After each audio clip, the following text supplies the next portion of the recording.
have urged that in order to help prove the truth of what I have said, I should turn over to the special prosecutor and the Senate committee recordings of conversation that I held in my office or on my telephone. However, a much more important principle is involved in this question than what the tapes might prove about Watergate. Each day, a president of the United States is required to make difficult decisions on grave issues. It is absolutely necessary, if the president is to be able to do his job as the country expects, that he be able to talk openly and candidly with his advisors about issues and individuals.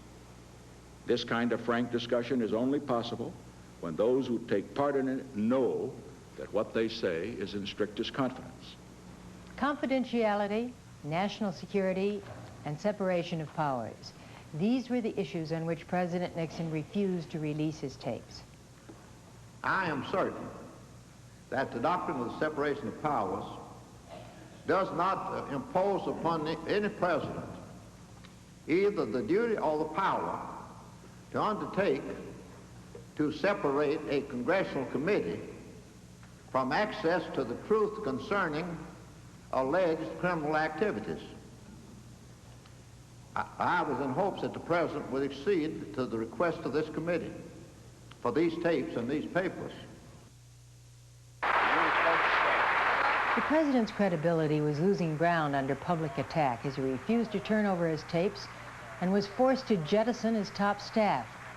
To replace his second attorney general, he reached for a man of impeccable reputation, Elliot Richardson.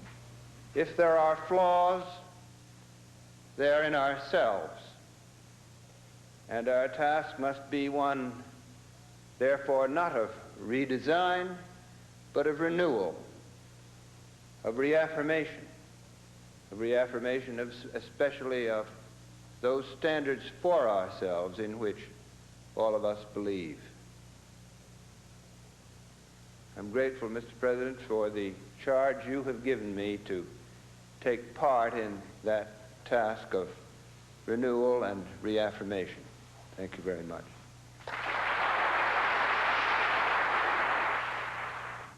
When Elliot Richardson needed a special prosecutor for the Watergate affairs, he turned to his old Harvard Law School professor, Archibald Cox.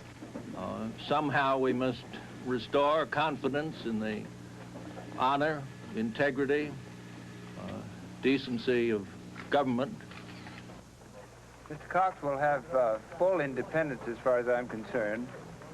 He has been given, or will be given, upon his appointment, full authority to investigate all aspects of the Watergate case itself and other related matters. And Mr. Cox, do you feel that you've been given enough authority to be totally independent in pursuing this investigation? I certainly do. The document speaks of full responsibility. It contains an engagement not to countermand or interfere with any of my activities.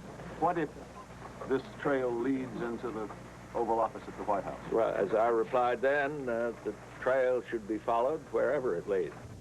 Through the summer and fall of 1973, the trail did lead to the White House, to the Oval Office. Cox wanted the tape recordings of the president's conversations. The president refused Cox and later the courts. Instead, he offered only a written transcript that the White House would edit. In addition, he ordered Cox not to subpoena any more presidential material. In my judgment, the president is refusing to comply with the court decrees. A summary of the content of the tapes lacks the evidentiary value of the tapes themselves. I cannot be a party to such an arrangement. Thank you all. Thank you, sir. That did it. The president sent an order to Richardson to fire Cox. Richardson refused, and he confronted the president with the commitment they had both made to Cox's independence. And I simply cannot violate the commitment I made to the integrity and independence of his office. The president said, "I'm sorry that you don't see the public interest that is at stake here." And I said, "Mr. President, I think this is simply a situation in which we have a different view of what is in the public interest. At 8:35 that night it began. They called it the Saturday Night Massacre. The White House announced the firing of Cox. Richardson and his deputy, Ruckelshaus, had resigned rather than carry out the Nixon order. Special agents were sent to seal off files. This triggered a national uproar. It was a disgraceful way they handled that whole situation. People in the White House that were involved. I was so proud of the former Attorney General, Elliot Richardson, Ruckelshaus, the way they handled it. They, in effect, said, no, we're not going to do your dirty work. It didn't say it in so many words. I would have done exactly or precisely the same thing. And they'll go down as two of the great heroes of Watergate, in my opinion. By Tuesday, at Richardson's farewell to his former employees at the Justice Department, both Republicans and Democrats had called for impeachment. Over 3 million telegrams were sent to Capitol Hill, the largest outpouring of that kind in history. The Saturday Night Massacre was the symbol that triggered a national declaration of conscience. Thank you very much. Ladies and gentlemen, thank you.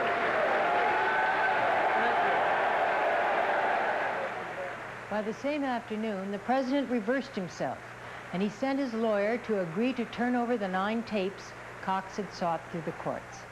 I've just informed Judge Sirica that President Nixon will comply in all respects with the order of this court as modified by the Court of Appeals. This president does not defy the law. While all this was happening, beyond Watergate, the president faced horrors on many other fronts, from the war in the Middle East and the threat of Russian encroachment there, to criminal charges against Vice President Agnew, and finally, to investigations of wrongdoing in his own personal finances. Suddenly, Nixon's vice president was in trouble himself. Charges of bribery and income tax evasion. Spiro Agnew pleaded no contest to 1 count, and he resigned under fire. 48 hours later, a night to remember for the president. He announced with studied cheerfulness Agnew's successor, vice presidential nominee Gerald Ford. And as President Nixon stood there smiling, he gave no hint that the courts had just directed him to turn over his tapes to Judge Sirica. In fact, he hurriedly left the festivities, thinking of events half a world away.